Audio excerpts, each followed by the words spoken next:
नारायण नागो पाटील जे आगरी समाजाचं होतं, ज्याने हे आंदोलन चालू केलं आणि त्यावेळेस स्वतः या आंदोलनाची दखल घेऊन स्वतः डॉक्टर बाबासाहेब आंबेडकर हे त्या गावात गेले होते आणि त्यांनी स्वतः त्या कुळ कायद्याचं जो रूपांतर होतं, कारण त्यावेळेस इंग्रजांची सत्ता होती आणि त्यावेळेस देखील 1939ला इंग्रजांकडून तो GR कुळ कायद्याचा काढण्यात आला.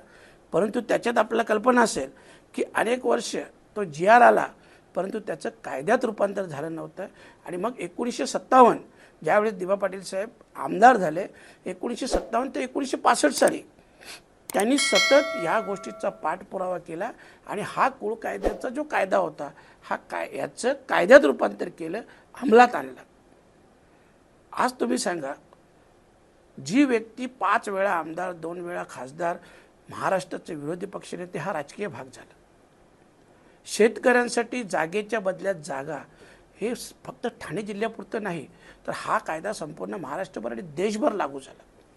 स्त्री भ्रूण हत्येचा कायदा जो महाराष्ट्र शासनाने पारित केला, परंतु त्याची दखल देखील केंद्र सरकारने घेतली आणि केंद्र सरकारने तो कायदा आणला. कुळ कायद्याचं देखील आपण पाहिलं असेल. ज्यांनी फक्त या जिल्ह्यापुरतं किंवा राज्यापुरतं केले नाही, तर संपूर्ण देशभरातील, मग शेतकरी असतील, समाज, आता OBC समाजाचं देखील आपल्या माहितीसाठी सांगतो, ज्यावेळेस OBC समाजाचं आंदोलन झालं तर संपूर्ण महाराष्ट्राचं नेतृत्व OBC समाजाचं हे देखील दिबा पाटील साहेब करत होते. आणि त्यावेळेस आपल्याला मी सांगतो की साधारणतः OBC आरक्षणाचा जो विषय होता, याच्या मंडल आयोगाच्या शिफारशी ज्या लागू करण्यासाठी महाराष्ट्राचं नेतृत्व ते देखील स्वर्गीय दिबा पाटील साहेबांनी केलं आणि 1983 साली हे देखील OBCचं आरक्षणाचं देखील कायद्यात रूपांतर झालं. आज आपण विचार केला तर एक समाजापुरतं, एक जिल्ह्यापुरतं त्यांचं काम नाही, संपूर्ण देशभरासाठी, संपूर्ण राज्यभरासाठी त्यांचं काम आहे. आणि असं असताना देखील आजपर्यंत बरं याच्यात नामकरणाच्या याच्यात महाराष्ट्र शासनाच्या वतीने किंवा स्थानिक भूमिपुत्रांच्या वतीने एकच नाव आहे.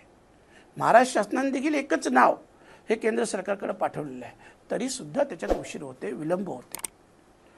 ही सगळी जी भूमिका आहे केंद्र सरकारची, ही संशयास्पद आहे. आणि म्हणूनच मी संसदेत देखील आवाज उठवला. आता देखील त्यांच्या जन्मशताब्दीनिमित्त आम्ही 4 व्हीलर गाड्यांच्या रॅलीचं आयोजन केलेलं आहे. ही रॅली भिवंडीतून निघेल, ठाणा नवी मुंबई मार्गे विमानतळाला फेरा मारून जासई गावात जाईल, जिथं त्यांच्या स्मृतीस्थळास अभिवादन करण्यात येईल. आणि त्यानंतर एक जास्तीत जास्त 1-2 लोकांची भाषणं होतील, तीही श्रद्धांजलीपर होतील. फक्त या रॅलीच्या माध्यमातून आम्हाला सरकारचं लक्ष वेधायचं आहे, सरकारच्या लक्षात आणून द्यायचं आहे. आणि मुद्दाम त्यांची राजकीय, सामाजिक जी सगळी पार्श्वभूमी, शेतकऱ्यांविषयी त्यांची कळकळ, हे सगळं तुम्हाला सांगण्याचा उद्देश तो आहे की खरं म्हटलं तर ही व्यक्ती एका समाजापुरते, एका जिल्ह्यापुरते, एका राज्यापुरती नाही, ह्या व्यक्तीने संपूर्ण देशाचं नेतृत्व केलं होतं. अशा प्रकारची त्यांची कामं आहेत. मग असं असताना देखील नवी मुंबई आंतरराष्ट्रीय विमानतळाला नाव देण्यास विलंब का होतो? आणि म्हणून आम्ही स्वतःही पहिल्यांदा रॅली काढतो. परंतु एक नक्की आहे की जोपर्यंत ह्या विमानतळाला दिबा पाटील साहेबांचं नाव देण्यात येणार नाही, तोपर्यंत या विमानतळाचं उद्घाटन कुठल्याही परिस्थितीत होऊ देणार नाही. सगळे आज आम्ही हजारोच्या संख्येने चाललेले आहे.